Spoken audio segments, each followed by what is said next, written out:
You're listening to DraftKings Network.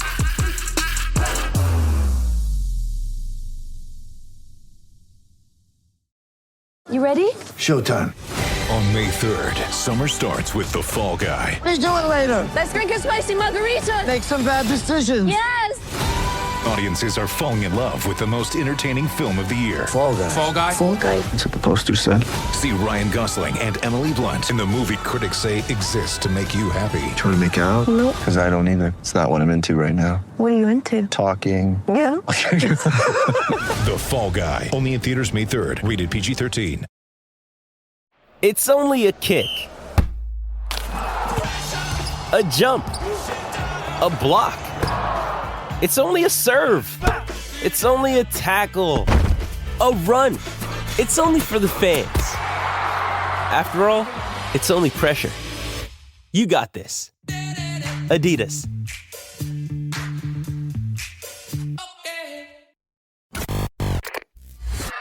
I don't believe it's going to take us very many reps, me and JuJu here, to have these feeling a little more and more like confessionals and more traditional type of post-game type stuff where we analyze the things that JuJu grew to love and respect and hear about our show that made him enjoy it. And so I want his honest critique after shows about what we've done well and what we've done poorly based on the show that JuJu's always fallen in love with, and he holds a very high standard to. And I don't mind telling the audience as well that JuJu has no trouble telling me things I don't want to hear, both publicly and privately.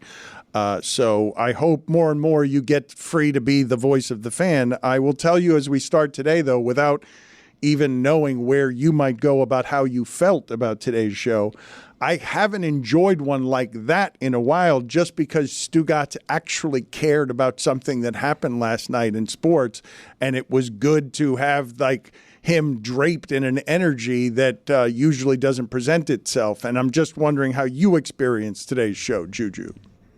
Yeah, man, it was an awesome show, dog. From Sam, Brad, everybody coming out, of guests, even Rosenberg. Like, holy moly, y'all actually did a phenomenal job today, dog. Stugotz underestimates how much we love him buying in, no matter what it is. Like, when Stugotz cares about something, dog, the show is 100% better, dog. And I definitely was a big fan of today's show.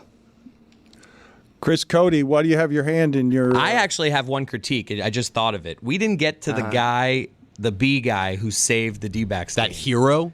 That's crazy. That like I thought that would have been that's how that you know. Was the top of, yeah, that was the top of my notes. I was like, man, the guy, the hero that is the B guy who threw out the first pitch as well. Oh my goodness, with his mask on his head, flipped it back, threw a ball. It was outside, but hey, he's a hero. He deserved to be on a national show today. You're right, Chris. He's really like one of the great baseball stories of the last several years. He'll be more known for what he did than just about anything that's happened on the field thus far this season. It's so sad. That and the jerseys. It was a truly heroic, it was an amazing moment that we glossed past. The announcer said he had movie star good looks as he threw out the first pitch. Like he was literally crafted as a superhero. B-man.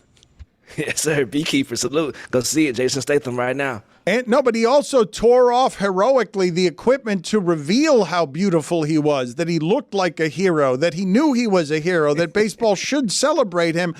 Did we miss anything else that we failed to talk about? There was other stuff. Absolutely. What? You absolutely missed it. It was 2 other playoff games last night, fellas, ladies and gentlemen. No, you know what I mean? Orlando and Cleveland did not play a basketball game last night, JuJu. I don't care how much you love the sport. You're not allowed to come out here and lie to us and tell us that Orlando and Cleveland played a playoff game I last genuinely night. want to know who won that game. Can you tell me? Touche, Dan. Touche. You're right. But if you want to talk about Pacers, Bucks, have at it, JuJu. What do you have on? I mean, they are a champion roster even without Giannis. They did that roster did win a championship. Right. And it just goes to show that Bobby Portis, what a blunder that was last game, getting ejected in the first quarter. He had a big game and willed his team to victory last night. Like, once the crowd is chanting Bobby, like, you may as well leave Dame and Giannis on the sideline and see how long we can ride this Bobby train, because I feel like he is good enough to get past the Pacers. Like, your Indiana Pacers with Tyrese Halliburton, fighting through that injury early in the season, it's hard to imagine that he can recapture it, because I think that, to what you guys were talking about earlier in the season, him pushing himself, trying to be eligible for those awards, really diminished his juice or whatever he had pre-All-Star break. So I think that the Indiana Pacers are very beatable as long as the Bucks can keep some composure. And Pat Bev is out there actually playing, contributing to good minutes. JuJu, I haven't heard that analysis anywhere, because I believe most people, and I should tell the people listening that JuJu and friends are doing a great job on the post games on YouTube when he pops up and he gets his friends together. But I have not heard the analysis in a lot of places, because I think people assume if you lose your top 2 scorers, all the teams that have ever done that have lost all the games that they have played. They were, before last night, 0-14. But what you're saying about Bobby Portis there, I believe Middleton is somebody who could, and I've seen him carry that team to victories as their number 1 player. But I have not heard anyone say that Bobby Portis, tapping into that 6th Man of the Year stuff that made him re-sign in Milwaukee, that Bobby Portis is any kind of that kind of important. I think most people assume Siakam and even a hurt Halliburton should be enough to knock off Milwaukee. Yeah, it's what Ant Edwards get praised for. He's an enforcer as well as a scorer. So when your enforcer can get juice from the crowd, it just boosts him up, and he plays actually way better under that pressure. So I think Bobby, it's a special case for Bobby. It's not duplicable. Huh. I like that. I like that. I like that. I like that. I like it better the way that you said it than anyone saying it right. Chris Cody was asking a question here, and I don't know the answer. He's asking, are you presently, because Billy does some good stuff in the shadows, but JuJu's even better concealed on where it is he makes some of his jokes. And Chris Cody thinks you're trolling the show right now in the segment we just did on Deion Sanders by running to your closet and getting that Colorado gear, and you're making a secret joke, a secret joke to your constituency that you do not ride with us here. Look, salute to everybody on the show, man. I ride with y'all. Y'all are my teammates, so I ride into the fire with y'all. I don't think there's a lot of different opinions about Deion Sanders growing around the studio. I think once he gets brought up, it's a dog pile. Everybody hit him. Let me kick him. Let me get some of that Stugotz. And I feel like, so I think that when you hire prime time, you got to know what hiring prime time means. Like, I think that the G Wiz Jays of the world are responding in the way they responded because they don't know must be the money. They don't remember. He told the folks that he don't know what his college grades is, man. I'm going to the league, man. So I think that we could tell his story from a lot of different places around the world. But you're right. What's happening right now on social media is a bit beneath them, if I would say.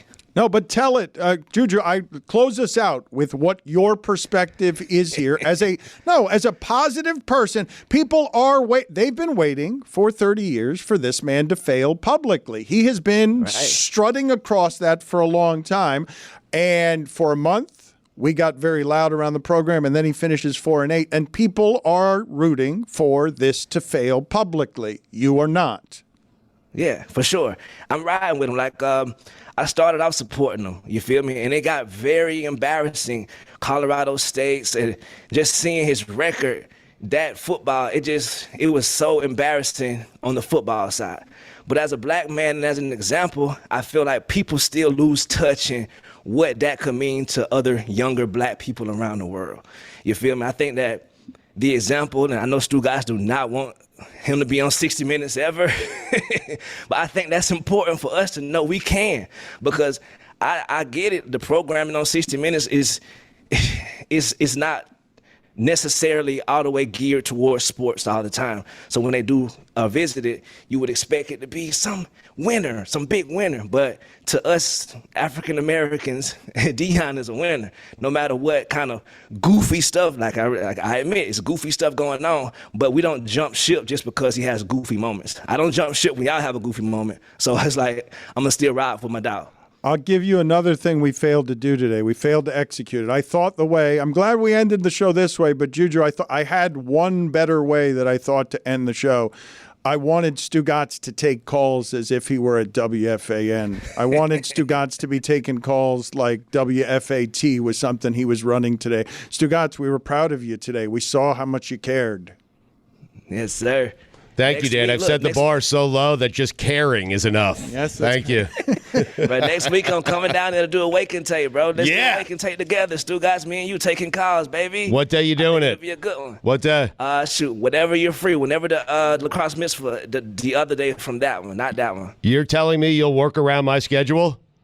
Absolutely, I will. Dangerous You game. feel me? All right. JuJu, I am committing to this right now. By the way, StugottzBook.com. Buy your book right now. Pre-order. I'll sign the copy for you, and we appreciate everyone who's doing it, and JuJu has been great with it. JuJu, I will tell you right now, I will do Wake and Take with you next week. How's that sound? Yes, sir. Thank you so much. I can't wait. All right. And before we get out of here, Chris, the Cavaliers beat the Magic by 1 point in thrilling fashion. It was all that. did? That's crazy. It was awesome. I wrote a book.